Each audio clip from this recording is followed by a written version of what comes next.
Olá, a paz, meu irmão, a paz, minha irmã.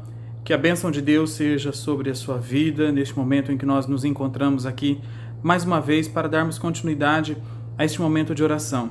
É um culto onde nós nos reunimos virtualmente para que nós possamos juntos estarmos orando por aqueles que nós amamos, por aquelas que nós amamos, por aquelas pessoas que nós nos importamos e principalmente orando pela nossa nação, orando para que Deus possa estar cada vez mais agindo com sabedoria sobre a vida daqueles e aquelas que dependem desse momento difícil que nós estamos vivendo, que é a pandemia, não é verdade? Que isso cesse o quanto antes, que possamos passar por essa situação cada vez mais de fé em fé. Então, meu irmão, desde já, minha irmã, eu te convido a fechar os seus olhos e a orar junto comigo neste momento de culto, onde nós iniciamos mais uma vez o nosso culto da oração. Senhor Deus, aqui nós estamos, ó Pai, mais uma vez na sua presença, alegres, satisfeitos, ó Deus, com a sua ação sobre as nossas vidas, pelos livramentos, ó Pai, pelas bênçãos que o Senhor tem dado a nós. Perdoe os nossos pecados, perdoe nossas limitações, ó Deus, perdoe-nos, ó Pai, porque o Senhor é o único Deus capaz de perdoar todo o pecado, capaz de estabelecer a sua paz em nossos corações. Sendo assim, Deus, eu peço para que o Senhor fale aos nossos corações de uma forma absoluta, de uma forma tremenda, de uma forma única, Pai. Revela-se a nós e mostre que só o Senhor é Deus, que pode todas as coisas, em todo o tempo, em qualquer situação. Não há impossível para o Senhor. Opere, ó Deus, nessa situação difícil que estamos vivendo. Opere, ó Deus, nessa fase das nossas vidas, que é algo inédito, ó Deus, mas para o Senhor nada é difícil e nada é inédito. Então, Deus, dessa forma nós apresentamos as nossas vidas, apresentamos a nossa nação, Deus, apresentamos diante de Ti, ó Pai amado, o nosso planeta nas Tuas mãos. Assim sendo, nós te agradecemos pelos livramentos já concedidos em nome de Jesus. Amém. Eu estava pensando, meus irmãos, no dia de hoje, quando eu peguei para refletir um pouco sobre as coisas que temos vivido, e me lembrei da situação de Josué e Caleb, dois homens que tiveram, na verdade, ali o desafio de ir e ver como que era um lugar de bênção, um lugar prometido para eles, uma terra que manava leite e mel, e assim como os outros espias, eles foram, olharam, tiveram uma atitude de fé na certeza e na dependência de Deus, pela promessa que Deus havia feito a eles. E meus irmãos, eles foram até lá e eles tiveram o discernimento, a coragem, a capacidade de entender que aquela terra prometida era para eles. Só que diferente dos espias, dos outros, que contaminou uma certa parte daquele grupo que estavam reunidos ali, contaminou e eles perderam a fé, contaminou e eles perderam a esperança, contaminados eles foram e perderam a terra prometida. Amados, nós temos que saber que Deus tem planos de paz para as nossas vidas. Nós temos que entender que Deus tem planos de bênçãos para nós.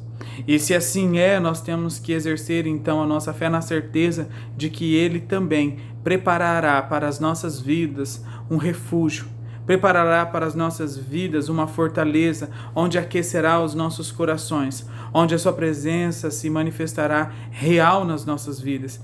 Então, queridos, pensando sobre esse aspecto, eu te convido neste momento de devocional objetiva, simples, mas com a palavra de Deus revelada a você. Pense também naquilo que Deus revelou para você.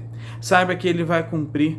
Pense também naquilo que Deus propôs no seu coração. Se estamos nós nessa situação afastados, distanciados, saiba que é para uma fase de amadurecimento, para que eu e você possamos crescer como indivíduo, como pessoa, com a nossa família, com os nossos familiares. Então, queridos, eu estava lendo um livro e esse livro ele faz a citação justamente de um outro livro chamado O Peregrino. E ele faz uma citação aqui interessante que faz com que nós possamos pensar nos dias de hoje, que é justamente quando um dos personagens, chamado Cristão, que é o personagem principal, ele defronta-se com dois leões ferozes, agressivos, e ele paralisa, ou seja, o medo faz com que aquele personagem fique estacionado, parado, imóvel, vendo aqueles leões rugirem, ouvindo aqueles leões cada vez mais rugindo mais alto e querendo atacar, querendo se aproximar dele, e ele fica totalmente parado, imóvel, estacionado, deixando com que o medo o paralisasse, deixando com que o medo tomasse conta daquela situação. Queridos, quando nós não temos a convicção daquilo que nós sabemos que nós podemos fazer e executar pela fé em Deus, nós também ficamos paralisados. E nós não podemos deixar de maneira nenhuma as nossas emoções, os nossos sentimentos serem aqueles que vão nortear as nossas vidas. Porque se nós formos guiados pelos nossos sentimentos, nós vamos nos frustrar com certeza, mais cedo ou mais tarde, com mais ou menos intensidade. Mas isso é inevitável, porque as nossas emoções, meus irmãos, não dependem da nossa fé. Nós temos que depender da nossa fé e superar as nossas emoções, superar os nossos sentimentos. E quando aquele homem, o cristão, que é o personagem do livro Peregrino, ele toma a iniciativa de dar o primeiro passo e de andar e vai enfrentando o seu medo, vai enfrentando o seu temor, e ele vai chegando cada vez mais próximo daqueles leões, ele percebe o que ele não percebia quando ele estava de longe, que era justamente o fato daqueles leões estarem o quê? Amarrados, presos, e ele conseguiria passar aquele caminho, chegar até o seu destino ileso, sem nenhum ferimento, sem nenhum ataque, porque por mais que os leões rugissem, por mais que os leões cada vez mais alto avançassem sobre ele, eles estavam no limite onde ele poderia passar e os leões não os atacariam. Ou seja, quando ele enfrentou o medo dele, o resultado chegou, que era a capacidade dele passar e enfrentar aqueles leões e superar o seu medo e chegar então no seu destino. Aí, meus irmãos, o que nos interessa através da palavra de Deus, que eu convido você a fazer uma leitura mais expressiva na sua casa, onde você está aí, no culto doméstico, no culto no lar, aí na sua casa em oração, assim como nós estamos, é Hebreus, capítulo 13, o versículo de número 6, que diz assim: assim,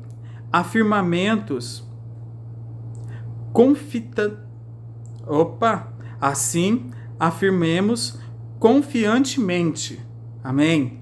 O Senhor é o meu auxílio, não temerei que me poderá fazer o homem? Ou seja, quando eu enfrento o medo, quando eu enfrento as minhas dificuldades, quando eu enfrento aquilo que tem me paralisado, o Senhor, Ele respalda para nós, porque nós tivemos uma atitude de fé, uma atitude ousada. Então, que nessa noite você possa refletir sobre esse texto, sobre essa devocional, que você possa agir com fé e saber que Deus tem um plano de vida para nós, que Deus tem um plano de vida para nós, que por mais que estejamos nós nesse período, nós iremos passar, nós iremos superar e venceremos em Cristo Jesus.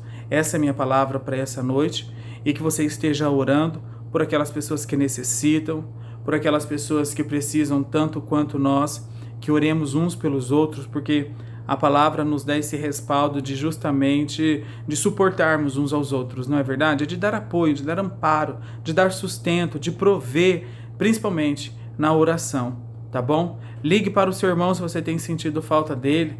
Como nós não estamos nos encontrando, mande uma mensagem, fale o quanto ele é importante na sua vida, para o seu ministério. Queridos, não deixemos essa situação nos afastar emocionalmente dos nossos irmãos, que nós os amamos. Ligue, mande mensagem, mas mostre que você se importe, porque aí sim nós estaremos juntos num propósito. Pergunte para o seu irmão se ele tem algum pedido de oração, se ele tem algum anseio, alguma preocupação, para que nós possamos estar orando juntos. Amém? Que Deus te abençoe, que Deus te guarde, e eu estarei fazendo uma oração finalizando este devocional. Espírito Santo, obrigado por esse dia, obrigado pelo seu cuidado para com as nossas vidas. Te agradecemos porque até aqui o Senhor tem fortalecido o seu povo, tem nos amparado, tem nos ajudado. Ah, Deus, Peço que o seu Espírito possa pairar sobre a face da terra. E aqui tu, ó Deus, sopre com fôlego de vida e mande fora, Senhor Deus, tudo aquilo que não pertence de ti, seja no espaço espiritual, físico, mas que o Senhor sopre com seu fôlego de vida, porque é disso que nós, como seres humanos, como planeta, precisamos. Quer sentir o seu ar, quer sentir, ó Deus, o seu respirar, quer sentir, ó Pai, a sua presença. Seja sobre nós, seja sobre a sua igreja, e que nós possamos estar orando por aqueles necessitados, por aqueles, ó Deus, menos favorecidos, ó Pai. Os alcance, os proteja, os guarde, os ampare. Assim eu oro e abençoo a sua igreja, em nome do Pai, do Filho e do Espírito Santo. Amém. Que Deus te abençoe e que você continue nesse propósito juntamente comigo em oração pela nossa igreja, pela nossa nação e pelo nosso planeta.